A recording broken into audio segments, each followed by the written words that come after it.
The pit is where the halyards and the majority of the control lines on the boat are led.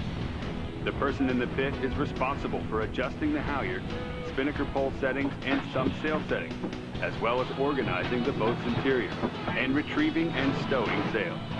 The person in the pit works directly with the bowman, mastman, and trimmers to effect maneuvers, sail changes, and sail trim.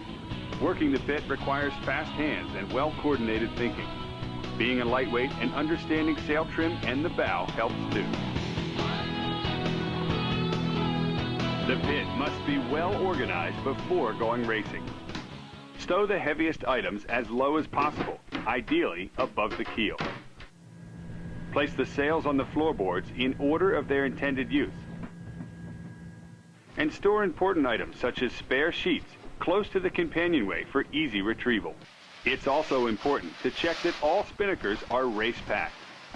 To pack a spinnaker, start by running each colored tape from the head to the clews. Then lay the corners in order, with the head in the middle and the clews on either side. Stuff the bulk of the sail in the bag and strap the clews to either side of the bag.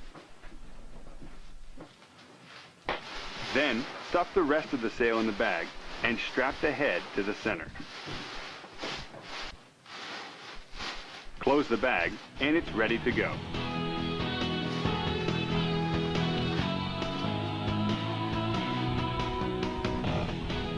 Finally, organize all control lines and halyards to make sure they're ready to run free.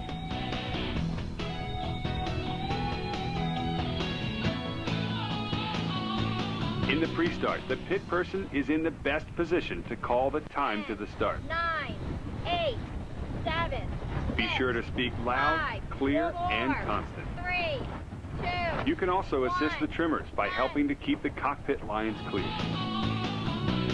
Upwind, you are the most likely person to come off the rail to adjust settings such as the vang, outhaul, or jib halyard. Always be sure to leave the jib halyard on the winch and the handle facing inboard so the halyard tension can easily be adjusted upwind. Before you leave the rail, make sure to check with the back of the boat first. The rule of thumb is only one person off the rail at any time in breeze. As the boat approaches the windward mark, you'll be responsible for bringing the spinnaker on deck for the bowman if it's not already connected. On the last tack to the windward mark, bring the topping lift and spinnaker halyard tails with you to the rail. When the bowman raises the pole, tail the topping lift from the rail while watching the end of the pole to make sure it doesn't get caught between the jib and headstay on the way up. Then, as the spinnaker halyard is hoisted, tail it from the rail until the boat flattens out. On some boats, this isn't possible, so jump off the rail at the last moment to tail.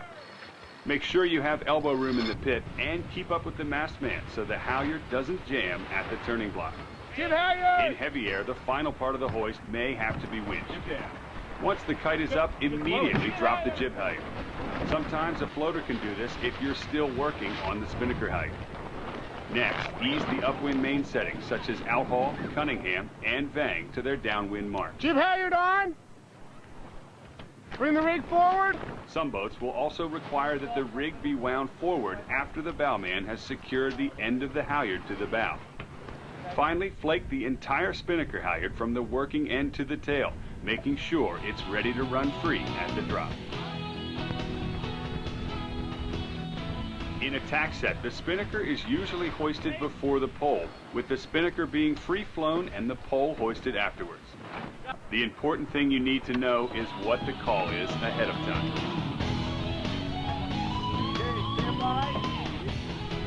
In a gybe set, the action is very quick, so you'll need an extra set of hands to tail the topping lift while you hoist the spinnaker through the gybe.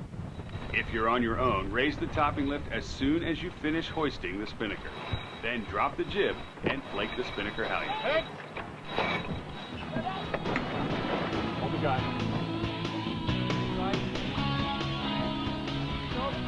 Downwind, there are usually 3 ongoing jobs for the pit. Monitoring and adjusting the pole height, assisting the spinnaker trimmer by grinding the sheet from the cabin top winch, and adjusting the main outhaul, Cunningham, and vang while always being prepared for a gybe. Okay, here we go. For a dip pole jibe, drop the outboard end of the pole to the bowman when the trip is called. The topping lift should be clearly marked at the deck for how far to lower the pole to clear the headstay. Once the guy is made, pull the outboard end of the pole back up before the pole is squared.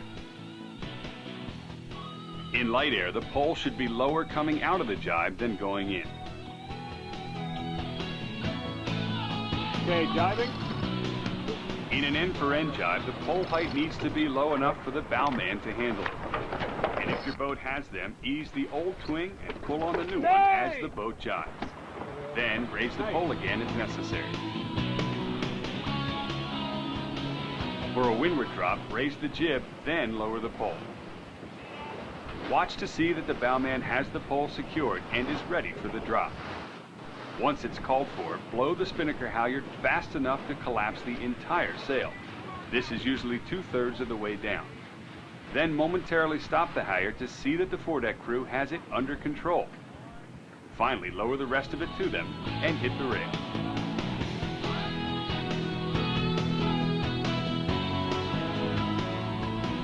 In a lure drop, the pole is left up until after the spinnaker is dropped.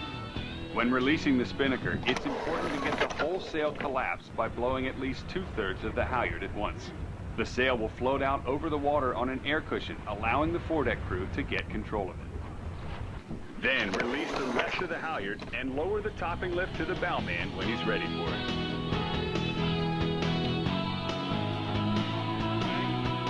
For a jibe drop, the jib will be raised on the port side. You may need to set up the jib halyard on the starboard cabin top winch to tension it. Then clear the winch and lower the pole to the bowman. As the boat jibes, drop the entire halyard to the foredeck crew, but monitor the drop. When done properly, the spinnaker should blow into the jib and scoop right down to the foredeck. When it looks like the drop is under control, head to the rail.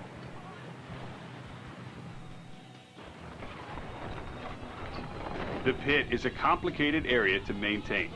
The best pit people have come up with tricks to make the job more efficient. Be sure to mark every control line that you'll adjust during the race with a permanent pen. Halyard marks should line up with a corresponding mark on the deck when it's at full hoist. The jib halyard may have multiple marks for different wind ranges. Flake the working halyard using large figure 8s between your hand and the winch. Once it's coiled, drop it in a clear space below with the tail at the bottom and the working end on top so it can run free. Store the changing sheet in the companionway with a slip knot so it can quickly be retrieved from on deck. You may also be responsible for repacking the spinnaker on the upwind leg. The quick method for packing a spinnaker is to start by running the foot of the sail and throw the clews to either side of you. Then sit on the open spinnaker bag and find the center seam of the sail. Work your way quickly through the sail, throwing any green or red luff tapes to the side with its corresponding clue color. When you reach the head, secure it to the sail bag with the center Velcro tab and stuff each side of the spinnaker into each side of the bag. Lastly, secure the clues and close the bag. Bring it up, Ricky. Now it's ready for the next hoist. The most important thing to remember as the pit person is to keep it organized and stay in tune with the foredeck crew.